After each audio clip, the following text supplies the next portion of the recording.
এদিন উত্তর কলকাতার লোকসভা নির্বাচনে তৃণমূল কংগ্রেস প্রার্থী সুদীপ বন্দ্যোপাধ্যায় এবং দক্ষিণ কলকাতার তৃণমূল কংগ্রেস প্রার্থী মালা রায়ের সমর্থনে পথে হাঁটলেন কলকাতা হাইকোর্টের আইনজীবীরা। এদিন কলকাতা টাউন হল থেকে ভিক্টোরিয়া হাউস পর্যন্ত একটি বিরাট বর্ণাঢ্য র্যালির আয়োজন করা হয়। টিএমসি লিগাল সেলের কনভেনার তরুণ চ্যাটার্জি আয়োজিত এই র্যালিতে এদিন উপস্থিত ছিলেন নির্বেদ রায়, অর্থ প্রতিমন্ত্রী চন্দ্রিমা ভট্টাচার্য, আইনমন্ত্রী Malay Ghatak, MLA Ashok Deb, Baishnath Chattopadhyay, convener Tarun Chatterjee, high court club president Swapan Banerjee সহ ক্যালকাটা হাইকোর্টের সিনিয়র এবং জুনিয়র আইনজীবীরা।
আইনজীবীরা নেমেছে, সুদীপ বন্দ্যোপাধ্যায় 2 লক্ষ ভোটে জিতবে।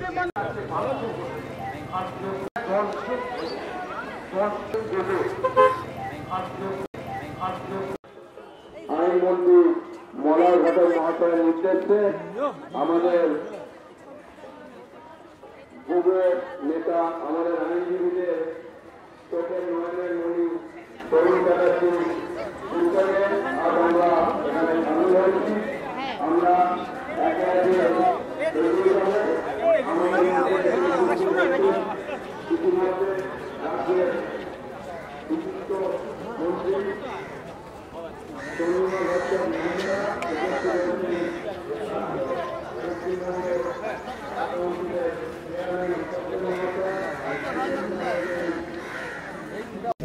পুলিশ বলছে প্রদীপের করা অভিযোগ ঠিক নয়। সেটা আমি কি করে বলবো? আমি কি পুলিশের মাথায় আছি নাকি? অদ্ভুত কথা। পুলিশ কি বলেছে, নিশ্চিতভাবে পুলিশ যেটা বুঝেছে সেটা বলেছে। পরিপ্রেক্ষিতে হলো 15 বছর আগে যে মহারাজ প্রয়াগরাজে চলে গেছিলেন তার বিরুদ্ধে অভিযোগ করেছে, এই জন্যই পুলিশ বলছে যে ওটা ঠিক না। সেটা পুলিশ বলেছে, আমি তো পুলিশের ওপর কি কথা বলবো? আমি কি পুলিশের পুলিশ নাকি? যদি কেজিএফ গ্যাং, যে গ্যাংয়ের নাম উঠে আসছে, সেই গ্যাং বাহুবলী, সিন্ডিকেট এবং পুলিশের সোর্স জানতে পারছে না কেন? পুলিশ জানতে পারছে না মানে পুলিশই তো জানছে। এখানে যা যা হচ্ছে সব তো পুলিশই করছে। যাকে যা ধরে আনা রাজ্য পুলিশই করছে, সেটা সারা বাংলার মানুষ দেখেছে। যারা দেখতে পাচ্ছে না তাদের চোখে ঠুলি পড়া আছে। শুভেন্দু হিরণের পুলিশ হানা, ভোটে ম্যান মার্কিং চলছিল, এবার বিরোধী নেতা নেত্রীদের মার্কিং চলছে। এজেন্সির হানা, রাজনীতির অভিযোগ সুরেই পুলিশি হানা। ভোটের ঠিক আগে এরকম একটা ঘটনা, হিরণ এবং শুভেন্দুর বাড়িতে হানা। না, এসব অবান্তর কথা বলে লাভ হবে না। কারণ যেখানে পুলিশ মনে করেছে যেখানে হানা দেওয়ার দরকার, পুলিশ নিজেও বলেছে কেন হানা দিয়েছে, যা করার সেটা পুলিশ করেছে। সব বলে লাভ হবে না কিছু। 2010-এর পর রাজ্যের শংসাপত্র বাতিল করে দিল কলকাতা হাইকোর্ট। ওবিসি সার্টিফিকেট ব্যবহার করে আজ থেকে কোনো চাকরি প্রক্রিয়া ব্যবহার করা যাবে। আমরা তো আশ্চর্য হয়ে গেছি যে অর্ডারটা, যে জাজমেন্টটা দিয়েছেন, আসলে মাননীয় বিচারপতিরা যে জাজমেন্ট ডিভিশন বেঞ্চে দিয়েছেন, সেটা একদম 14 সালের একটা মামলা। সেই 14 সালের মামলাটাকে ডিসপোজ করতে 24 সাল লাগলো। আর ইলেকশন চলাকালীনই বোধহয় সময় পেয়েছেন, হয়তো সময় পেয়েছেন, আমি সেটা বলছি না।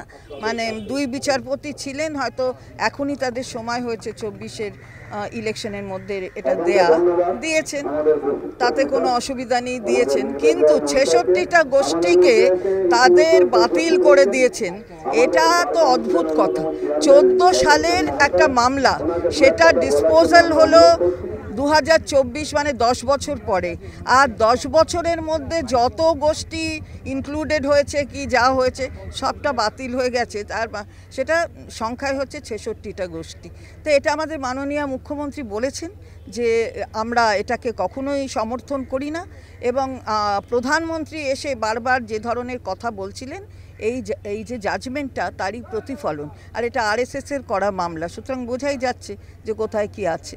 দিদি, সন্দেশখালী থেকে শুরু করে অন্যান্য আজকে শিলিগুড়িতেও বিভিন্ন জায়গায় কিন্তু জমি দখলের একটা অভিযোগ আসছে, কি বলবেন? কিসের জমি দখল আমি জানি না, কি অভিযোগ, কে দখল করেছে, কার জমি সেটা একটু বলুন, তাহলে না উত্তর দিতে পারি। একটু উত্তর কলকাতায় আছে, উত্তর কলকাতায় তৃণমূলকেই হারাবে? কখনোই নয়। তৃণমূলের দেখছেন না সংঘবদ্ধতা, আইনজীবীরা আজকে রাস্তায় নেমে করছে, সুতরাং কখনো তৃণমূলের এরকম শিক্ষা তাদের নয় যে তৃণমূলকে হারাবে। এই কারণে মনে করছেন যে এক সপ্তাহে 3টি সভা করতে চলেছেন মুখ্যমন্ত্রী? না, তার কোনো মানে নেই। আপনি এটা বলছেন, আপনার মনে হয়েছে তাই। প্রত্যেকটা কেন্দ্রে আপনি গুনুন 2 থেকে 3টে করে সভা মাননীয় মুখ্যমন্ত্রী করছেন। আজকেই তো দমদম কেন্দ্রে 2টো করেছেন, তাহলে কি হলো? আবার কালকে করবেন, তাহলে কি হলো? তা এই যে আপনারা একটা বলছেন, এই বলাটার পেছনে কোনো যৌক্তিকতা নেই।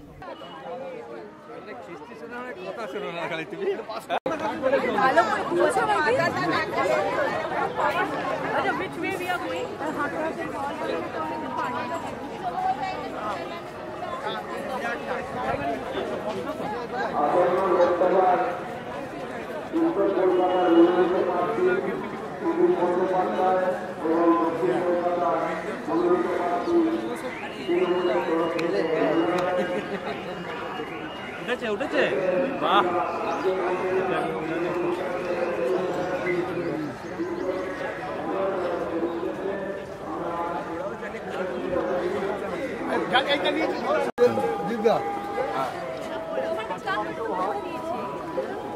উত্তর কলকাতা মধ্যে আমাদের মধ্যে উপস্থিত হবেন প্রত্যেকটা আইনজীবী বন্ধুদের কাছে অনুরোধ, আমরা প্রত্যেকের প্রয়োগ করুন।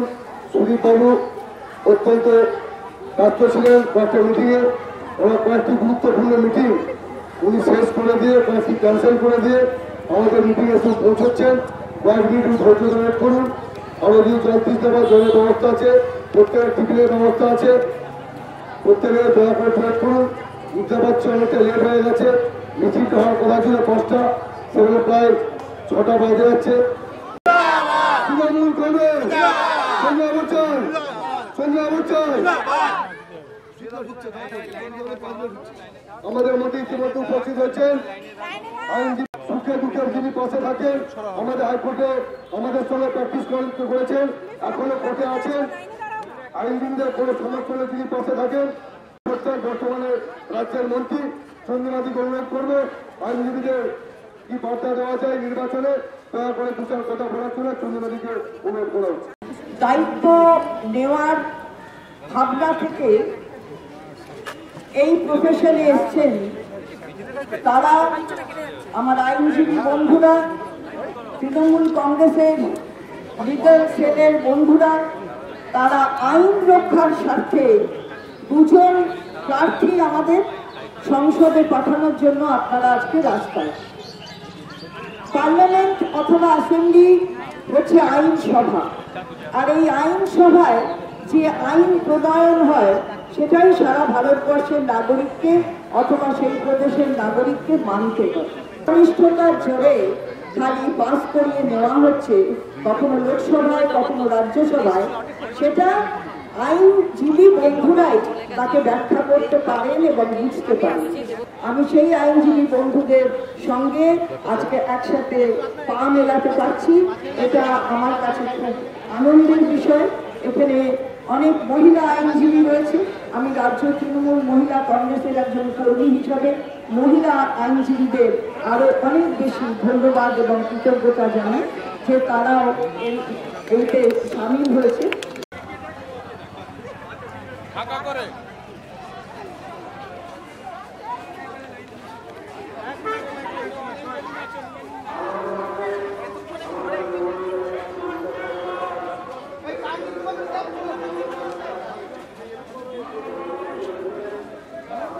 স্বাভাবিকভাবে আইনজীবীদের সম্পর্কে তো নতুন করে কিছু বলার নেই, কারণ তারা অন্যদের কথা হাইকোর্টে বলেন, সুতরাং তাদের কাছ থেকে কিছু বোঝবারই আছে, বোঝাবার কিছু নেই, এটা আমার বিশ্বাস। ওই তো বললাম, মিছিলের চেয়েও বড় কথা তাদের কাছে তো নতুন করে কিছু বোঝাবার নেই, এবং তাদের বলারও নেই যে তারা উজ্জীবিত হন, তারা জমায়েতে যোগ দিন, এ কথা তাদের বলার নেই, বলার কিছু নয়। তারা যদি নিজেরা হাঁটেন, তার মানে সারা বাংলার একটা বিশাল অংশ এই মিছিলে যোগ দিলেন, কারণ এদের প্রত্যেকেরই সঙ্গে যারা ক্লায়েন্ট আছেন তাদের সংখ্যাটা যোগ করলে বুঝতে পারবেন যে ব্যাপারটা কি হচ্ছে। বিরোধীরা কিন্তু অভিযোগ করছে যে সরকার পক্ষ শুধু একইভাবে রয়েছে, যে তারা শুধু মিথ্যে অভিযোগ বা মিথ্যে কেস দিচ্ছে। এই বিষয়টা নিয়ে আপনি কি বলবেন? ওদের তাহলে আরেকটু বড় ক্লায়েন্টেল তৈরি করতে হবে, আরেকটু বেশি মানুষ ওদের যদি সঙ্গে যোগ দেন, আজকের এই মিছিলটাতেই যদি ওদের সঙ্গে আরেকটু বেশি মানুষ থাকতেন, তাহলে ওদের বলতে হতো না, এখানকার মানুষরাই তার উত্তরটা বলে দিতেন। সেটা করতে পারেননি, আমার দুর্ভাগ্য মানে ওদের সম্পর্কে আমার দুর্ভাগ্য মনে হচ্ছে এবং খারাপ লাগছে যে ওদের শুধুমাত্র ওদের ওই কয়েকজন নেতা তাদেরই এই কথাগুলো বলতে হচ্ছে, তাদের হয়ে কোনো অ্যাডভোকেট বলার নেই ওইভাবে, এটা দুঃখের। আমার কাছে বক্তব্য হচ্ছে ভারত সেবাশ্রমকে একটু জিজ্ঞাসা করবেন, তাদের শ্রেষ্ঠ মহারাজ যারা প্রাচীন মানে আজকে থেকে ধরুন প্রায় 40 বছর আগে যারা ওখানে কাজ করতেন, তাদের জিজ্ঞাসা করবেন, বা রামকৃষ্ণ মিশনেও, যে আমরা কিভাবে, আমি ব্যক্তিগতভাবেই বলছি, আমি কিভাবে সেখানে গেছি, কি বলেছি এবং কীরকম তারা গ্রহণ করেছেন, সবটাই তাদের কাছে জিজ্ঞাসা করলে ভালো হয়। কারণ ব্যক্তি কোনো ঘটনা, ব্যক্তি কোনো মানুষ বা ব্যক্তি কোনো সাধু সন্ত যেই হোক, তিনি তো ঈশ্বরের উপরে নন, তো ব্যক্তিগতভাবে তিনি যা করেছেন তাতে ওনার ভুলভ্রান্তি হতে পারে। যদি কেউ মনে করেন যে আমি ভারত সেবাশ্রম অথবা রামকৃষ্ণ মিশন অথবা ধরুন আরও ভারতবর্ষের শ্রেষ্ঠ প্রতিষ্ঠান আরও অনেক আছে, তাদের মধ্যে ব্যক্তি মানুষটা, একটি মানুষ, সে কখনো ভুল করবে না, তাহলে তার চেয়ে বড় ভুল আর কেউ নয়, বা সেই প্রতিষ্ঠানের চেয়ে বেশি ভুল কেউ করবে না যদি তারা বলে। দেখুন উল্টো দিকে লক্ষ্য করুন, যে ভদ্রলোক বলেছেন তার উল্টো দিকে ভারত সেবাশ্রমের এখানকার যিনি প্রধান, তিনি তার বক্তব্যটা পরিষ্কারভাবে রেখেছেন যে এটা ব্যক্তির ঘটনা, এটা কোনো প্রতিষ্ঠানের ব্যাপার নয়, এটাই উচিত বলা। ওই তো এগেন একটাই কথা আমার বলার, সেটা হচ্ছে যে মিশন অথবা ভারত সেবাশ্রম বা যে কেউ এতদিন ধরে তারা সরকারের সঙ্গে যথেষ্ট মানে অত্যন্ত সহযোগিতার সঙ্গেই তারা কাজ করেছেন, ঠিক একইভাবে সরকারও তাদের সঙ্গে কাজ করেছেন। যদি না একটি ঘটনা এতদিন বাদে যদি না ঘটত, যে ভদ্রলোক তিনি বলেছেন, আমি ভদ্রলোক বলেই বলছি, তিনি মুর্শিদাবাদে হঠাৎ বলে ফেললেন যে এদের ভোট দেবেন না একটি, এবং সেটা আপনাদের চ্যানেলগুলোতেই দেখানো হলো যে একজন এখানে একজন সর্বনাশ, এখন এখানে একটি আছে, ওই নেতা আছেন বিজেপির, তার উপস্থিতিতে দাঁড়িয়েই তিনি বললেন। আমরা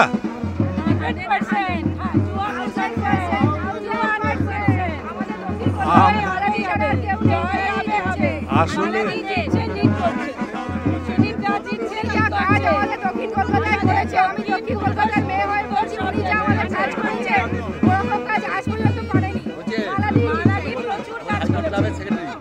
হ্যাঁ, এখানে আমরা জয়ের ব্যাপারে ঠিক আশাবাদী নই, একটা আমরা শিওর, আশার প্রশ্ন নেই এখানে, এগুলো আমরা শিওর। আমি সাধারণত এইভাবে কথা বলি না, কিন্তু এবার বলতে বাধ্য হচ্ছি, কারণ আমাদের যিনি ক্যান্ডিডেট উল্টো দিকের, তার খোঁজ পাওয়া যাচ্ছে না কোথাও, তাকে অনেকেই খুঁজছেন যে কোথায়, তার খোঁজও পাওয়া যাচ্ছে না। কি করব বলুন, কিছু করার নেই।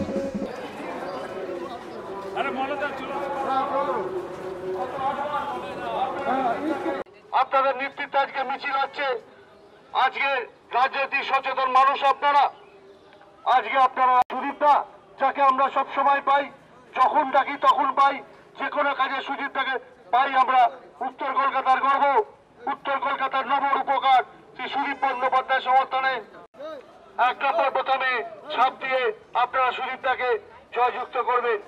এই অঞ্চলে সুদীপ হত্যাকাণ্ডের 1 জুন আপনারা এক নম্বর বোতাম টিপে বাংলার কৃতি সন্তান, উত্তর কলকাতার কৃতি সন্তান আমাদের সুদীপদার সঙ্গে রয়েছেন পশ্চিমবঙ্গের মাননীয় মন্ত্রী, আইনজীবী এবং আইনমন্ত্রী শ্রী মলয় ঘটক মহাশয়। মলয়দা সুদীপদাকে সম্বোধিত করলো আমাদের আইনজীবী সেলের সদস্য। আজকে ব্যাপারে আজকে পশ্চিমবঙ্গ আইনজীবী সেল আমাদের 2 প্রার্থী সমর্থনে আইনজীবীরা মিছিল করছে। প্রত্যেকের কাছে একটা অনুরোধ করছে যাতে 1 জুন সবাই আমাদের প্রার্থী মমতাজের প্রার্থীকে দুয়াতে আশীর্বাদ দোয়া করে। এটা মেন কথা আমাদের। দেখতে অনেক আইনজীবী লেগেছে, প্রত্যেক আইনজীবী একই কথা, যেখানে যেখানে আমাদের প্রার্থী দাঁড়িয়েছে আমরা সেখানে আমরা আইনজীবী প্রার্থী ভোট দিয়ে জয়যুক্ত করব এবং মোদী সরকার 220 সিট পাবে না। আমরা বুঝি যেখানে তৃণমূল সেখানে আমরা, যেখানে আমরা সিম্বল আমরা সেখানে সিম্বলের বাইরে আমরা নাই করো আমরা 35 সিট পাবো। এবং জানাতে এসেছি উত্তর কলকাতার 1 নম্বর বোতামে আপনার হাতের স্পর্শ দিয়ে তাকে আবার কাছে আবেদন জানাতে এসেছি। এই হাইকোর্ট পাড়া আমাদের সকলের কাছে অত্যন্ত পরিচিত পাড়া, একদম প্রাণে সাড়া জাগানো পাড়া। নির্বাচিত প্রতিনিধি হিসাবে আপনারা আবার সংসদে পাঠান। আমি চন্দ্রিমা ভট্টাচার্য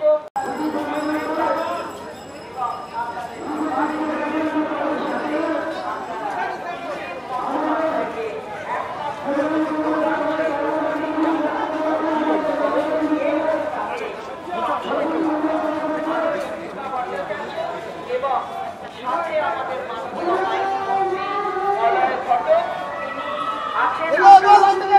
আমি আবেদন করছি। আমাদের এখানে অশোক দেব রয়েছেন।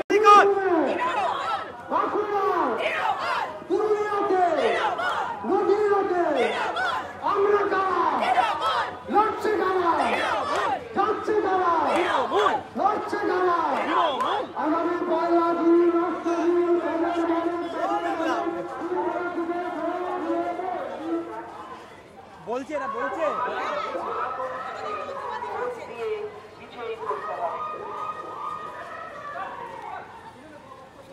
নির্বাচিত করুন।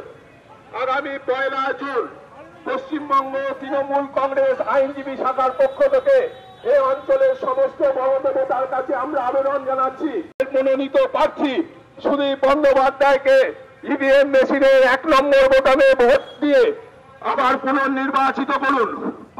সুদী নাগরিক বৃন্দকে এবং যারা গণদেবতা রয়েছেন, যারা সকাল সকাল ভোট কেন্দ্রে গিয়ে ইভিএম মেশিনের 1 নম্বর বোতামে ভোট দিয়ে আপনারা আবার সুদীপ বন্দ্যোপাধ্যায়কে পুনর্নির্বাচিত করুন।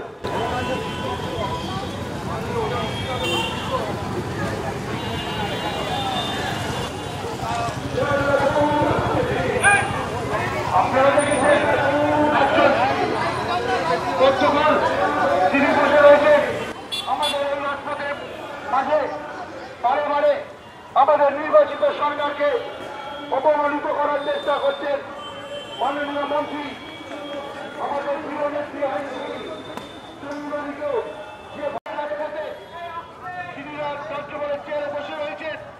তিনি রেখে যান যে বাংলার উকিলরা যে রাজপথে, বাংলার সদ্য আইনজীবীরা রাজপথে আমরা প্রতিবাদ করি, আমরা ধিক্কার জানাই আপনার ব্যবহারে, আপনার আচরণে। বাংলার বুকে আপনি একজন কলঙ্ক, এটা দিনের ভাষায় আপনার এই সামনে আমরা দাঁড়িয়ে বলে যাচ্ছি। এই মানুষের, এই জনতার, এই দোকানদার, দার্জিলিংয়ে, দার্জিলিংয়ে,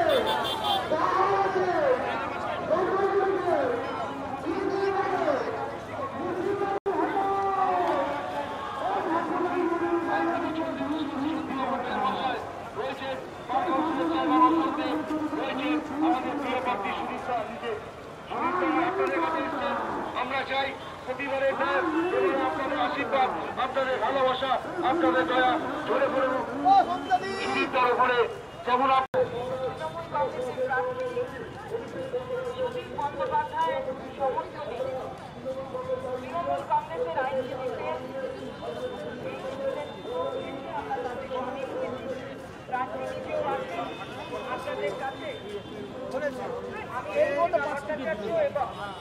আমাদের রাজ্যের আইন ঘটক আমরা আবেদন জানাতে এসেছি বার কাউন্সিলের চেয়ারম্যান অশোক দেব।